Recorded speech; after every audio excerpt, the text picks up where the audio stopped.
To have any kind of consistency in employment in the entertainment industry is kind of a miracle. Most people are afraid to let themselves be seen. Most people are afraid to be present. This is really why we're having these conversations on this podcast, is because we're living in the age of distraction. Giving yourself the chance to be private in public.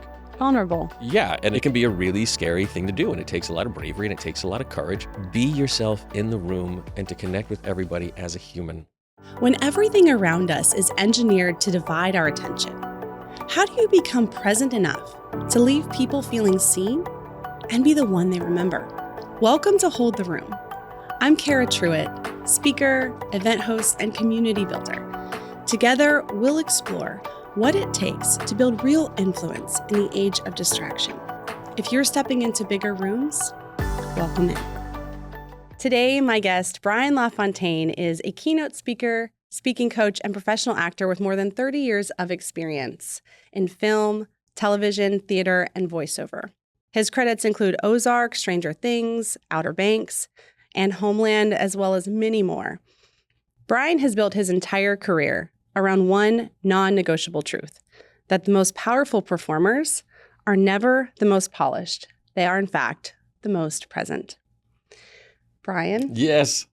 My friend, thank you for being here. Of course. Thank you so much for having me. How are you doing? I'm doing great. What do you want to talk about now? Hi, it's so good to see you, first of all. It's so good to see you, too. I know. We have known each other for a few years now. Yeah, I know. And I invited you here because of what you wrote here for me, which is that presence is the most important thing when it comes to performing, to speaking, to communication. Right. And we share this belief that it's really more about connection than it is about performance. And I want to hear all the tips that you have for our audience around, we're going to get into communications and what we can really do to actually do that in real life. But I want to give people some context around how we met. So I've known you for a few years now. We met in Charlotte. I saw you first on Ozark, and I recognized you when a friend introduced us here in Charlotte. Really? Yes. I don't think I ever knew that. That you had seen me on Ozark before we met. And you already knew. When I heard you on Ozark, I was like, I know who that is on Ozark. And I went back and watched the clip. And I was like, yes, that is him. You're an incredible actor. And what's so interesting is you've had this amazing career, in all of these different scenarios, from voiceover work for national brands to, like I said, movies and TV. And now you work one-on-one with people, helping them use their voice. Yep. I want to share a story with you. Go ahead. Which was, we met first online. You were doing a workshop with a friend, and I attended. And I was very interested in your work at the time. And then the next time we met was actually in person, and I was speaking. It was at a conference. And I remember sitting there, not sitting, I was standing, but I was giving this speech. And I looked out into the audience, and I saw you there. And I remember a very distinct sense of you being so fully present with what I was saying. It was almost like shocking, because usually you look out into the audience and sometimes people are with you, sometimes they're not. But you were so present with me while I was speaking. And I really appreciated that as a speaker. And then getting to know you and seeing the work that you do, that's really just who you are. And so that's why I invited you here, because I knew that from day one you had to be a part of this conversation.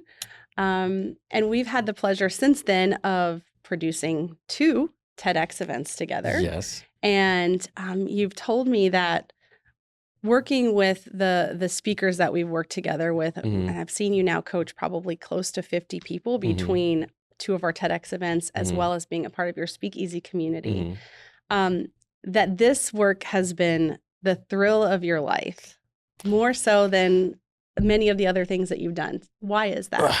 I mean, it's more fulfilling on many levels than the acting work that I've ever done, because, you get to see that immediate response. You get to have that, very tangible, immediate, in the moment reaction and growth and connection with the people that, that I'm coaching, that I'm working with, as opposed to, when I'm on set, shooting something, you don't see the finished product until after it's put together, and it takes a bunch of other hands to put it together.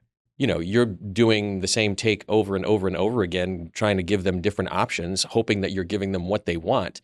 Where in the work that we do in this stuff, it's right there in front of you, and you can see that transformation and that connection happen literally in a split second and in real time. And so that's where for me that's where the payoff comes from, is just seeing that change in them and seeing how, just watching them light up and to see that confidence grow just right in front of you. Yeah, you don't get that in most cases in the film and television world. When you were acting, and you're still an actor, you do voiceover work, you do all kinds of things, amazing creative projects. But as you were going through your acting career, did you ever see yourself one day as becoming a communications and speaker coach? No, no. What led you to No. that place? Life and circumstances. I mean, this. It wasn't necessarily a voluntary thing. I've been really, really fortunate to have done what I've done in my career as an actor for as long as I have, for over 30 years. And to have any kind of consistency in employment in the entertainment industry it's kind of a miracle, So I've been really, really fortunate in that respect to have it go on for so long. And there was always a thought in the back of my mind, just wondering, like, is today the last day? Is today the day that this is all going to stop? Is this the last job that I'm going to have? Is this the last phone call that I'm going to get? Is this the last audition that's going to come across? And if so, if that happens, God forbid, then what am I even capable of doing? What am I qualified to do at this point? Because this is pretty much all I've done for my entire career. And fortunately, I didn't really have to face that until just a few years ago. There are always dips and shifts in the entertainment industry, and just being self-employed, being an independent contractor, you always have to assume that every job is the last one, but things just kept showing up and showing up and showing up. And so I was able to have a lot of faith in myself and in the universe, in that things would work out and, business would continue somehow, until it started to drop off. And don't ask me why. I don't really have any explanation as to why. There's a number of things that I can guess and assume that have happened. I'm not 25 anymore. The industry has changed, the market has changed, the way casting takes place and how the casting process has changed. It used to be back in the old days, way back in the old days. It would, when we would actually go and audition in the room, it would be me and 20 or 30 other people, say, for one role. And now with technology and, everything being digital, and you have access to everybody in the world at the touch of a button. So now the casting pool is literally me and 1,000 other people, if not more, for every job. Wow. 1,000 other people that you're never going to meet, that you're never going to see. And so it makes the chances of getting booked and your percentages just drop significantly because they don't really need you. Boy, we're getting into a really deeper place. But this is where now, more so than ever, they're able to find the person as opposed to finding the actor. We can just find the person who actually is this. We don't need you to act like it. So that just changes a lot. And work drops off. And I was faced with that realization of, okay, things are different than they were before. And now what do I do? And it really was a concern. It was really, kind of a battle of like, do I go back to waiting table? Not go back to, do I start waiting tables now? Finally? Do I have to go back into the corporate world in some way? Like, what am I even qualified to do? And there's always golf. Yeah, because I'm so good at that. That's a whole nother story. We'll talk about that maybe, I don't know. Our mutual friend, but my pseudo sister-in-law, suggested, she was like, have you ever thought about public speaking? And I was like, what do you mean? And she said, you should really think about public speaking, and you should really think about offering your services as a public speaking coach. And it was just this realization, this kind of light bulb moment, that I already had this skill set that would transfer outside of the entertainment industry into the professional world in a way that I never mind considered, but I just wasn't aware of it. I had no association with things outside of show business to really know that, that those types of things exist. So it was really just taking that same skill set that I've built up for the past 3+ decades and just offering it to a different clientele. because I've taught classes, I've coached You've actors for directed, years, direct theater, run workshops. So I have a lot of experience with working with trying to pull a performance out of somebody, trying to get them to take words on a piece of paper or a thought or an idea or a story and bring life to it in a way that's going to connect to an audience and engage an audience, and just to really keep their attention. So I had all those skills that were already pertinent and necessary to go along with speaking and communication, that it was just making that shift into doing it with, just with a different type of client. So if there is one ideal client, someone that you feel the most drawn to work with right now, who would that be? We always talk about choosing the one over here in this room. We talk about like really thinking about the one person that you want to have the biggest impact on, or you feel like you're really for, because I mean, you've helped so many different types of people. Who are you feeling right now is the type of person that you're really looking to work with? I know. This is the fun question. This is always the fun question. We've been asked this numerous times for the last several years since I started doing this. And, my initial response was always anyone who has to speak out loud to another human being. But I've had to sort of kind of dial it in and get more specific with it recently because, sure, it's great to want to serve everybody, but I guess in that approach or in that practice, you end up serving nobody. So I've really had to think about it, and it's kind of surprised me what my answer was, because originally I think I would have said, TEDx speakers and keynote speakers and people who are taking big stages. And to some extent, that still is true, but even more so, I feel like, C-suite clients and founders and executives, because they have to speak to a larger group of people on a regular basis. They're responsible for communicating to a team, a group, a company, an organization, throughout their entire tenure in that position, in that leadership position. So there's a lot more trickle down as to how their message and how their communication and what they have to offer and share is going to affect the people that work with them, that are on their team, and further out. It's going to keep spreading and spreading. So yeah, I feel like right now that's my answer to that question would be founders and executives and people who are sharing a message with a larger group of people who are then spreading it out from there. What do you think is one of the challenges that group is facing, like right now specifically, that you're helping them with? I feel that it's true, right? But I feel that it's true for most people, and that the biggest hurdle is that most people are afraid to let themselves be seen. Most people are afraid to be present. Most people are playing the role of CEO or the role of the executive, and what that leadership position or title is supposed to mean. And how you're supposed to behave a certain way or act a certain way to go along with that, and I think that's a bunch of crap. I think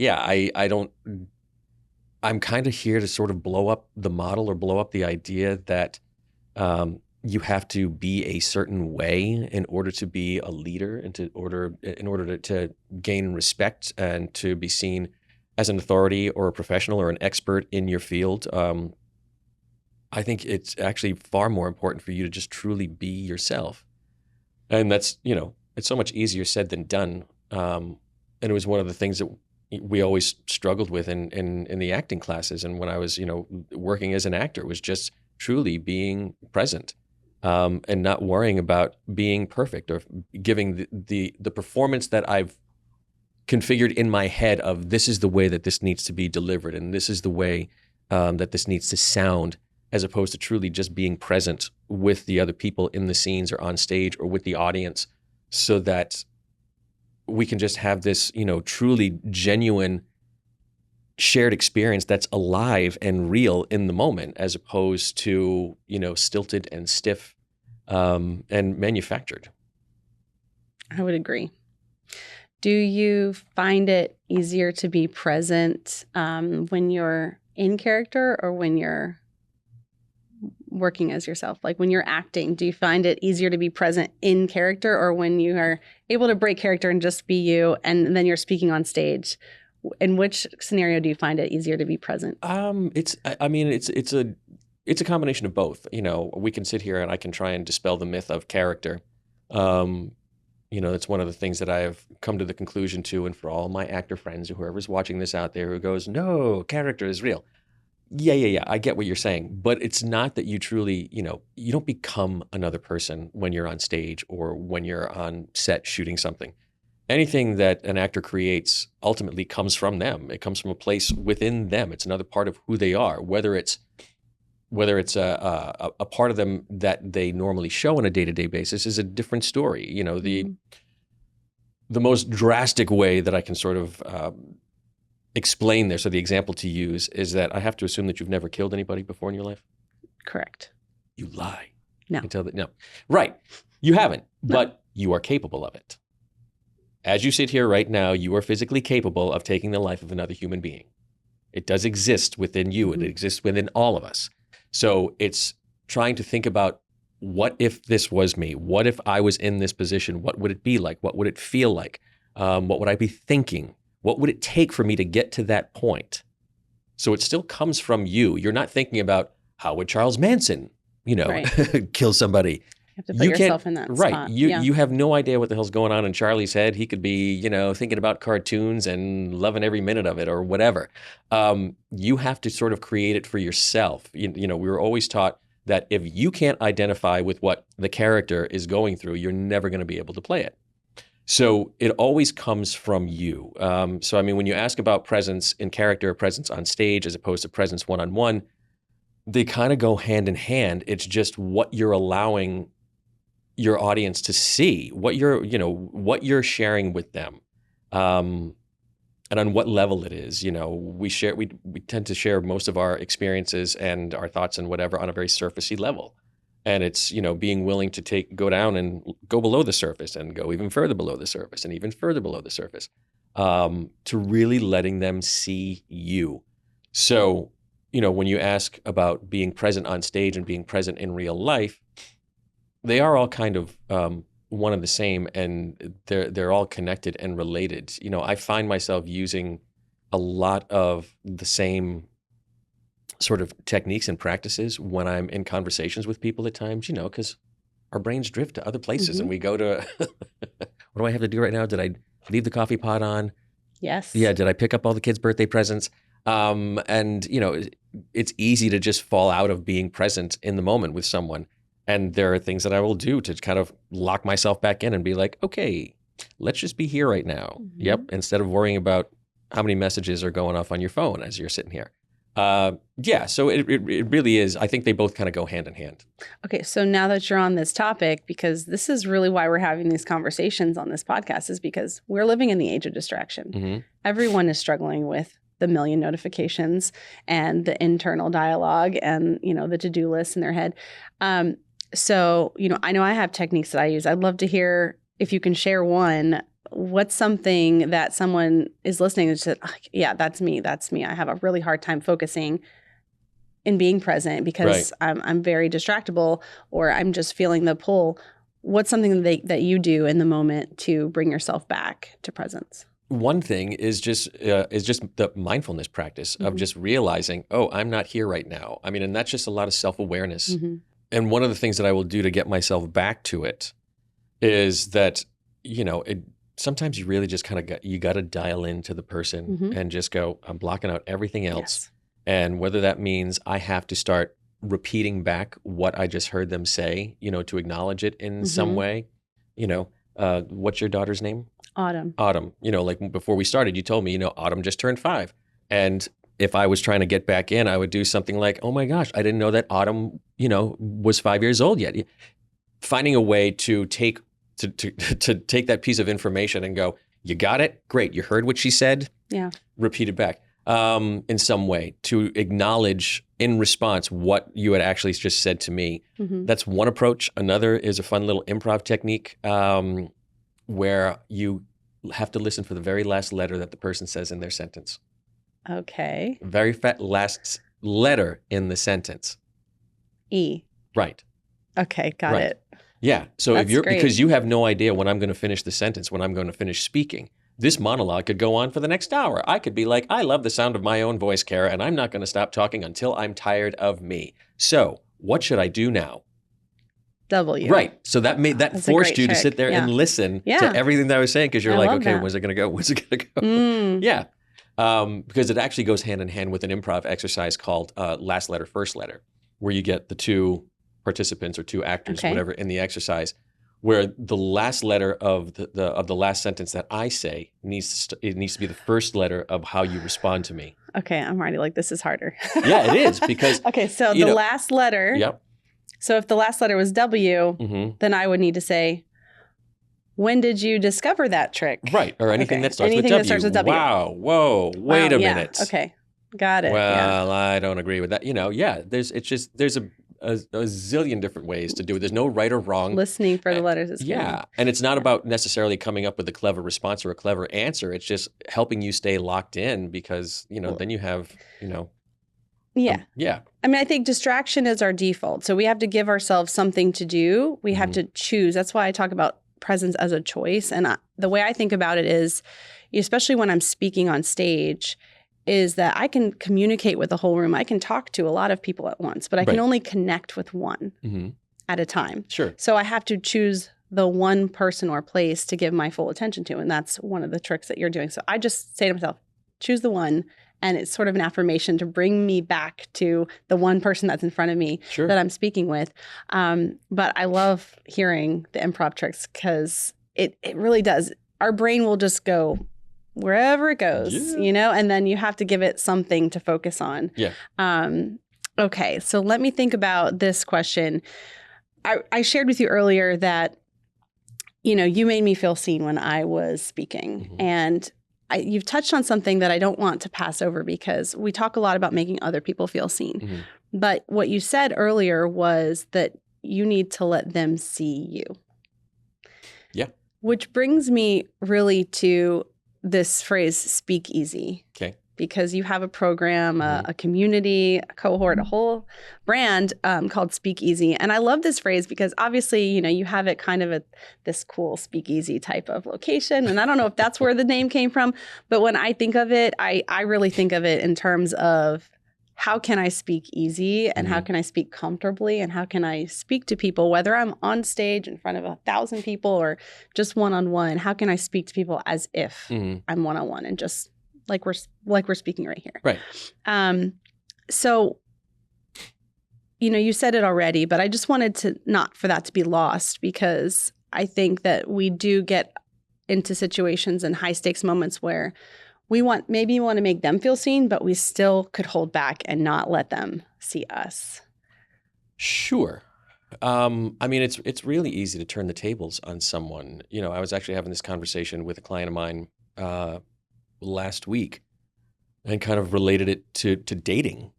I was really good at this when I was back in the dating world, where I will pat myself in the back and say that I was a really good date. I was always a really good first date, because I would always go into it making it about them. I would always go into it with genuine curiosity about them and who they were and what their story was. So I would make them feel seen. I was obviously fully present with them because I was asking questions that I really did want to, learn more about them. These are women that I had never met before, or really known much about. So it gave me, the opportunity to be fully present in the room with them, to make them feel seen, to show genuine interest in them, but at the same time, not divulge too much about myself in the process. And it was, from a dating standpoint, was it a bit of a tactic? Yeah, to see if they would reciprocate and be like, I want to know more about you. But it's easy to do that, in this type of setting that we're talking about as well. But the difference is, I think the difference of what you're talking about, though, goes into the work that you do as a coach, where they're trying to improve and they're trying to stretch themselves and they're trying to figure out, what is this whole thing? What is this whole idea of letting people see me? And being vulnerable enough to open yourself up a little bit and letting people, letting yourself go below the surface and letting, I don't know how else to say it, giving yourself the chance to be private in public, and vulnerable. and it's a it can be a really scary thing to do, and it takes a lot of bravery and it takes a lot of courage. And naturally, most people don't feel safe and aren't necessarily going to volunteer to do that. It comes a lot easier to me and people like me because that's been our entire profession. I talk about it with people, the whole word of authenticity, where it's big now in the professional world. If we want authenticity, we want authenticity. And it's so funny that it's become this professional buzzword where it's like, that's all I've done. We've been doing this forever. You guys are just catching up now. Right. Yeah. So it comes a little bit easier, to some of us, and for other people, it can take some work, and it can be really, really scary because, it's that approval, that external approval that you're looking for from the outside, instead of just being willing to offer it, knowing that it might get rejected, Yeah. And I find when I'm working with corporate too, it's such a space where when you are a CEO, when you are leading a team, when you are leading a big organization, you feel very easily, a lot of people feel the need to be impressive to their team. And yes. And there's one sense of being inspiring, and that is, the fact that you are in the position that you are is impressive. But in any company that I've either worked for or been a part of or led, what's resonated the most with the people is when they're just real. Yeah. When they can see the impressive CEO just showing up as a human being Yes. and connecting, because when we speak to impress, it doesn't land. When we speak to connect and just show them who we are and say, hey, you're welcome here. That's really what people are looking for. Right. So when you connect it to speakeasy, it's that same idea. It's that same premise of them giving themselves permission to truly just connect with the audience and to remind themselves that they're there for the audience. They're not there for themselves. It's not, it's nice to get the applause. It's great to have people come and say, oh my God, that talk was so great. And I really felt this. And it makes you feel good because it's like, oh, great, then I did my job.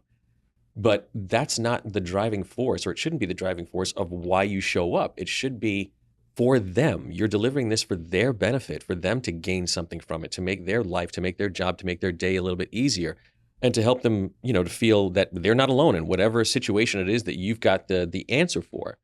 So to be able to connect with them as a person, meet them where they are, because they're showing up to listen to you talk because you've got information about something that they don't have.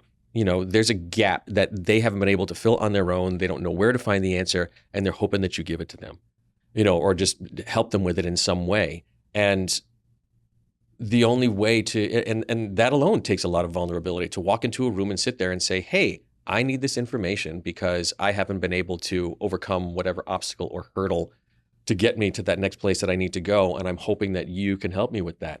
And that's a tremendous honor, and that's a big responsibility. So, I mean, to me, there's no other way to do that. I think you've got to have that. You've got to have that recognition and that gratitude that these people are truly, trusting you to help them through this, and to be able to work with them as people, as opposed to props, really, or even as students. I don't even necessarily like that, that analogy where it's like, I'm up here and you're down here. I'm smarter and you're not. I've got all this information and you don't. It's to honestly to let them know that you've been where they are. I'm no different than anybody who comes to any of my speakeasy events or anybody that I work with. I didn't start out knowing all the things that I know now. These are things that I had to work on and acquire and stumble and fall and fail miserably over and over and over again, because we're always trying to find the perfect way to do it and the right way to do it. And over time, and what I've been able to realize is that it is which I know you like to play with the term speakeasy in this way, and connecting it, to talk to the one or speak to the one, is the same idea of it's I don't know, it may sound oversimplified, but it's just to be yourself in the room and to connect with everybody as a human. Sure, you're trying to give them an experience and you're trying to make them feel something. But you've got to just be willing to want to connect with them. So to take speakeasy and to use it in that regard or that respect, it is very, very similar to what you're talking about as far as just, speaking to that one person. Because everyone in that audience needs to feel like you're just speaking directly to them. Mm-hmm. It doesn't matter whether you have an audience of one or an audience of 1,000. Every single person in that room hopefully is going to walk away feeling like you were speaking directly to them. Now, is that a realistic goal to try and chase? Probably not, but it's a good one to have because you don't know anything about the people in the audience, and you're like, hopefully this can help you in some way. And if you can use this, great. And if not, I did the best that I could. Well, and that really doing that comes down to the intention that you're putting into what you're saying. Right. And you never know who those people are that are going to come up to you and say, yeah, I felt like you were speaking directly to me. And to me, that's the biggest compliment that I get as a speaker. It's not like your talk was amazing. Mm-hmm. You were awesome. Like, it's when they relate something that you said to them, then I feel like I've done my job. Imagine you have a client, a CEO, somebody that's getting ready to go and give a speech for their people. Mm-hmm. Is there anything that you give them, practical tip that you give them to do, like, before they go out and maybe they've prepared their speech, they know what they want to say, they have the intention around it, and nerves are a real thing. Yeah, they are. Is there anything that you give them to do to just ground themselves in that before they start their speech? Because a lot of the people listening, they're either speakers, they're stepping into bigger rooms. They're those, high performing, high achieving professionals that have these big ideas they want to go out and start to share if they're not already. So we want to give them something tangible that they can actually put into practice. Oh my goodness. I don't know if there's anything in particular that I do. I mean, there's a lot of different things that I've done. I don't know if there's one particular exercise or technique that I use with somebody to just ground them, except to, I've done this on stage in the speakeasy events with people when I'm working with them, is to truly just take the briefest moment and to make eye contact, genuine eye contact with a few people in the room, just to truly connect before you start speaking. It's so easy. Again, I'll relate this to being, to my experience as an actor. Just because they call action doesn't mean go. It means, similar to what we're doing right now. The cameras are rolling, everything is set, and you want to start when you're ready to start. You want to be able to connect with what you're doing. You want to make sure that you are present in the room.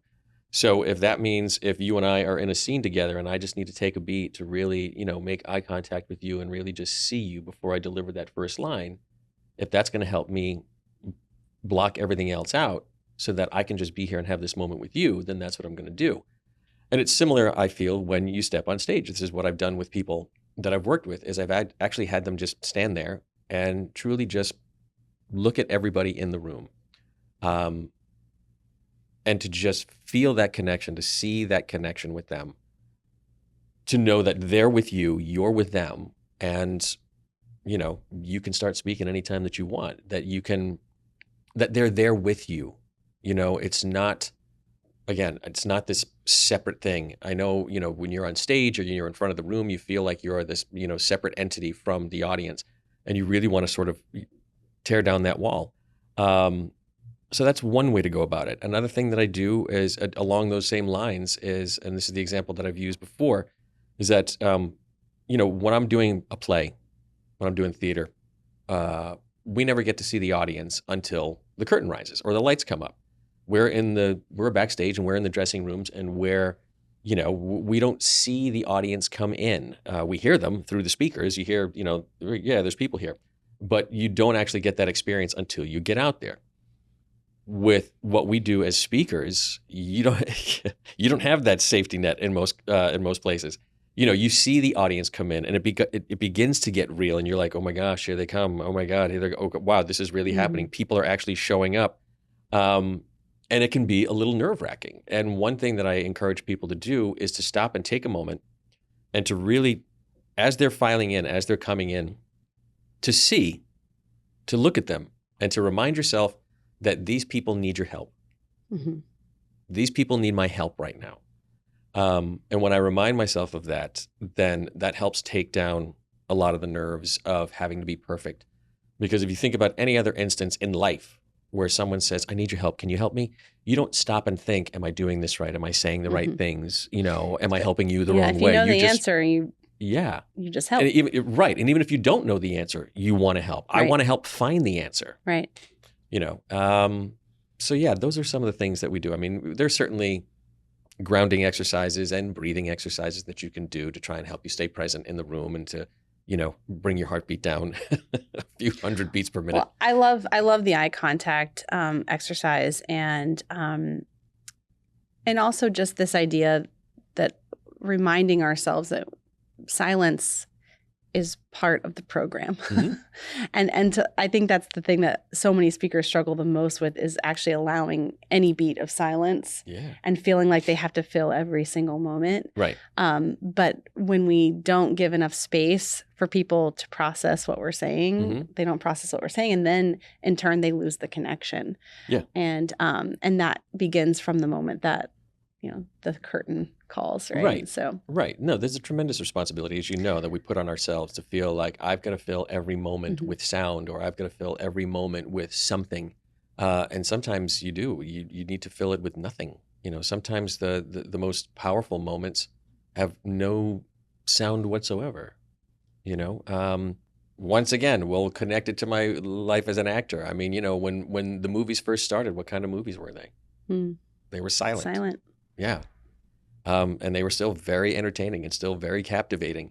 And if you think about, go back and watch any of your favorite movies or TV shows, movies especially, but go back and pay attention to how many times, how often the person who's on screen isn't saying a word. And you're still captivated by what's going on, by what the action is, what the moment is, what the feeling is. If you can create that, then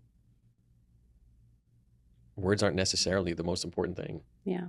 I will sometimes watch my recordings of myself on stage with no sound. Yeah. Just to see how, am I getting any feeling out of it, even without the words? Yes. I love that. Is there someone when you first started acting or speaking that made you feel seen in a way that gave you the fuel to continue doing what you're doing? My very first really big TV job was for a miniseries for HBO called From the Earth to the Moon. And it was a huge deal because it was Ron Howard and Tom Hanks produced it. They made it after Apollo 13. And I was fortunate to have been cast in one of the episodes of the show. The whole show was about the Apollo space program. And, most people think that we landed on the moon and Neil Armstrong and then it ended. It did not. It went on much longer than that. We went to the moon a number of times. The episode that I was in was about the lunar space module, the little spider thing that actually lands on the moon. And I was one of the engineers who was working to, create the thing. And what was interesting about the show was that because it dealt with so many different aspects of the space program, every episode, for all intents and purposes, had a different cast. It wasn't like a normal TV show where you had the same actors in every episode. And the guy who directed my episode was a guy named Graham Yost, who wrote the original Speed movie. Oh. Yeah, he wrote Speed, and he's produced and directed a number of other things since then. So he was the director on my episode. And the actor that I was playing opposite of is a lifelong career, very successful actor, guy named Matt Craven, who had the lead in the episode. And it was the first day of shooting. And I had a scene just with me and Matt in an office where I broke the lunar module.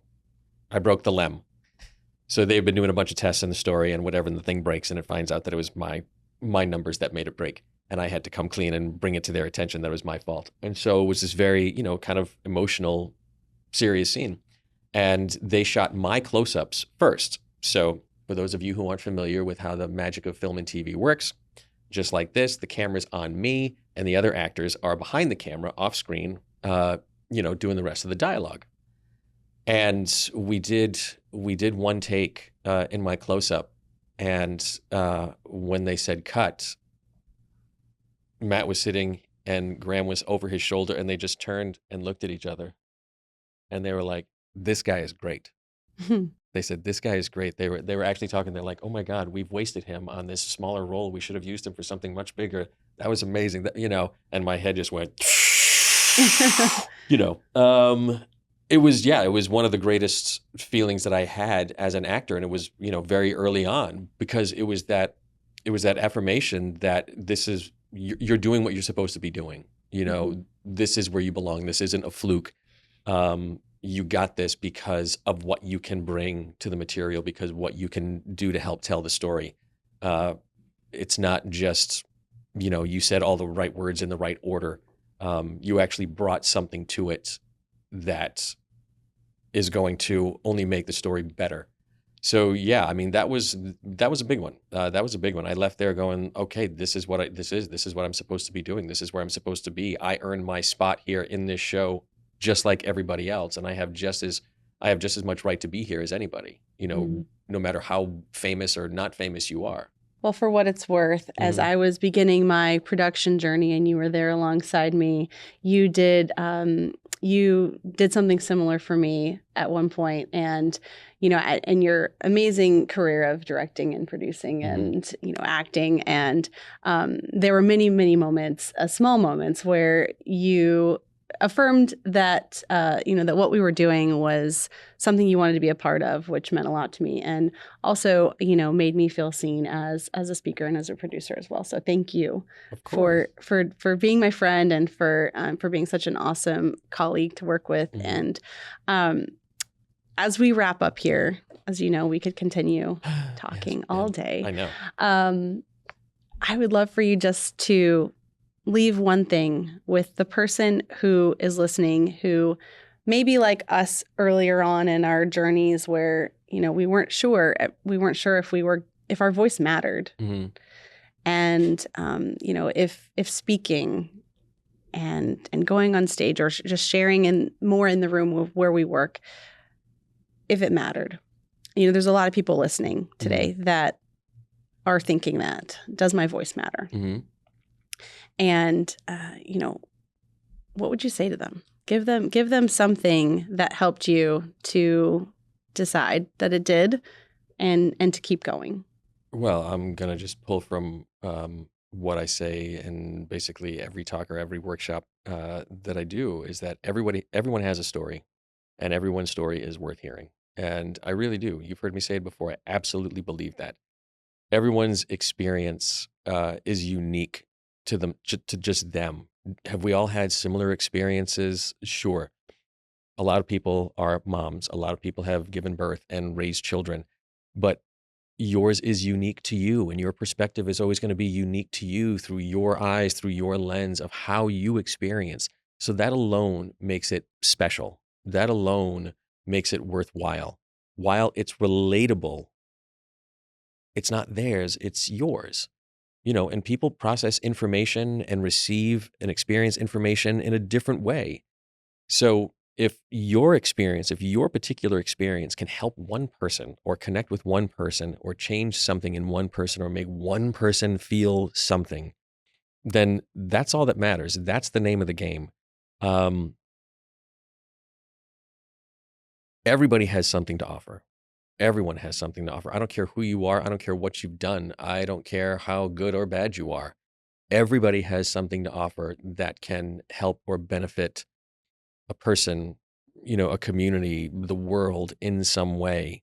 It's just a matter of finding your audience. There are going to be people who want to hear from you. There are going to be people who need to hear from you.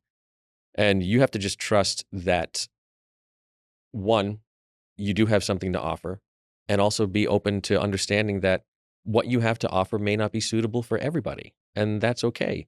It's finding your audience. It's finding your people. It's finding your community that that you can make an impact on with your story, your experience, your expertise, and that it can be powerful and moving in ways that you never even imagined. Brian, thank you so much for being here. Go on. Thank you for sharing with us today. We'll do it again sometime. Okay. For sure. And thank you for being you. It's my pleasure. Thank you for having me. Thank you so much for being here. If you'd like to engage more with us, I hope to see you inside Hold the Room Collective. There you'll find monthly classes, live Q&As with our guests, and a community choosing presence together. If you found this conversation valuable, it would mean a lot to me if you'd leave a comment to let us know and share it with someone who's made you feel seen. This episode of Hold the Room was filmed at Charlotte's Star Room, produced by 2 Market Media, and sponsored by Marina Ivanoff, known as the Trucking Queen. Marina owns Apex Transit Solutions, providing freight transportation services nationwide. Thank you, Marina, for keeping us connected. Don't forget to subscribe wherever you listen to your podcasts and be the first to hear the latest episodes. Until next time, remember, every conversation is an opportunity to choose presence.